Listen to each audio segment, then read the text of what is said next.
Alors je ne sais pas si Clémence vous allez nous emmener en Sicile, en tout cas vous nous emmenez en Italie puisque vous avez une sélection de 3 romans qui se déroulent en Italie. Exactement, Jean. J'ai une envie d'Italie. C'est grâce à vous. Merci.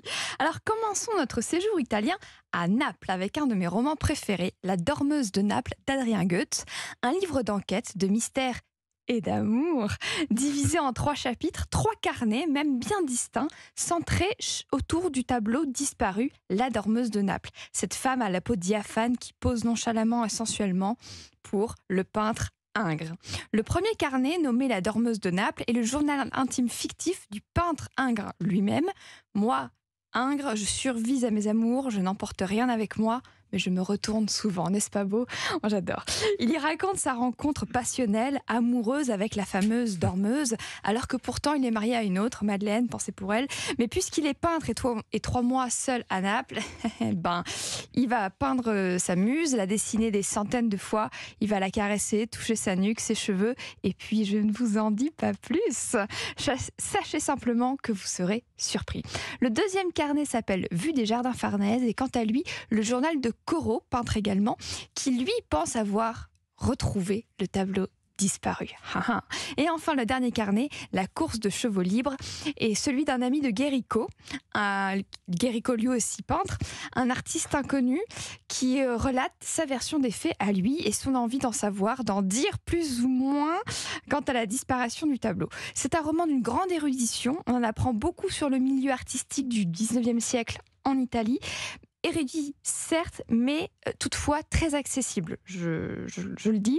Si vous aimez Les 11 de Pierre Michon, roman bien fictif lui aussi sur l'art, vous aimerez pour sûr La Dormeuse de Naples d'Adrien Goethe aux éditions Point. Oui, le livre que je lis est assez court. Enfin, le livre est très court et pourtant très riche, le vocabulaire est riche, on apprend plein de choses. Ça peut faire une après-midi d'été très tranquillement. Et on apprend beaucoup de choses sur les peintres, sur l'art, Alors, vous nous emmenez où maintenant ? Puisque nous sommes toujours en Italie, j'ai décidé d'embarquer dans le train Paris-Venise. Paris-Venise, un roman de Florent Oiseau, qui d'ailleurs sort un nouveau roman à la rentrée, que je vous conseille, je vous en reparlerai le 25 août. Paris-Venise raconte l'histoire de roman ou romane. Alors, l'auteur m'a dit lui-même que je pouvais dire comme je pouvais, j'ai décidé de dire roman, ça fait plus romanesque. Un type de presque 30 ans qui est un peu paumé dans sa vie, ça arrive, et se retrouve à travailler dans un train, le fameux Paris-Venise. Nous suivons donc son quotidien, nous lisons comme il y a de nombreuses tâches et différents jobs dans un train. Roman qui va se lier d'amitié à Demba, rencontrer son chef légende alias le Queutard, et va tomber sous le charme de la jolie Juliette. Tout un programme. Tout un programme en effet. Il y a un fil rouge en tout cas sur les 2 livres. Il y a un fil rouge. Voilà. Roman aussi, vous allez voir avec le 3e. Roman aussi qui va, entre 2 pensées bucoliques, exprimer ses déboires, ceux de son quotidien, et ceux toujours avec l'ironie touchante de ces gens drôles et un peu mélancoliques. J'adore, c'est un mélange que j'apprécie. Donc embarquez donc pour le Paris-Venise de Florent Oiseau aux éditions Pocket. Et puisqu'on est à Venise, on y reste, non ? Mais oui, tout à fait.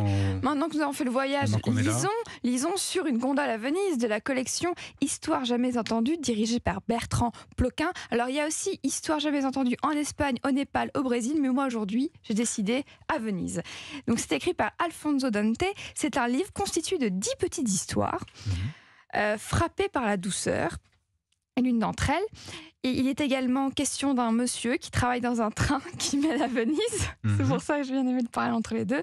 Et je cite: Ah, cette arrivée en train sur la lagune, autant de fois je la vis, autant de fois je la savoure, autant de fois elle m'émeut. Poétique, n'est-ce pas? Belle anaphore. Continuons notre voyage vénitien. Visitons la basilique Saint-Marc. Peut-être croiserons-nous ses reliques grâce à Signore Ziliotto. Ensuite, vous verrez au loin un couple qui vient d'arriver, et tout amoureux qu'il est, ce couple risque de vivre un petit cauchemar. Je n'en dis pas plus, lisez les histoires. Dans Pierre de Soupir, vous lirez l'amitié de Giovanni et Claudio, au destin peut-être pas si séparé que cela. Ou encore rencontrerez-vous Gemello, l'écrivain en panne d'inspiration qui vient à Venise la chercher, qui dit qu'il la trouvera. Mystère et boule de gars, je vous le vends bien, non? Très bien, on va le prendre. Que d'histoires jamais entendues. Et regardez, le livre est prêt à être lu, et à être lu en Italie, sur sur la 4e de couverture, déjà une fausse tache de café avec des cris « Posto ristretto ici ». On est pareil pour l'Italie. Est-ce qu'on peut poser son spritz aussi? Son spritz, c'est un peu petit, mais pourquoi pas? Ça dépend Écoutez, l'heure, pourquoi pas? Ça dépend à l'heure où on lit le livre. Alors, si tout ça vous donne pas envie de découvrir les histoires jamais entendues sur une gondole à Venise d'Alfonso Dante, je ne sais plus quoi vous dire de plus, si ce n'est Buona natura a tutti, comme on dit en Italie. Très bel accent. Merci beaucoup, Clémence, pour ce voyage en Italie avec 3 livres assez courts. Donc ça, c'est plutôt bien pour l'été, pour lire pas mal.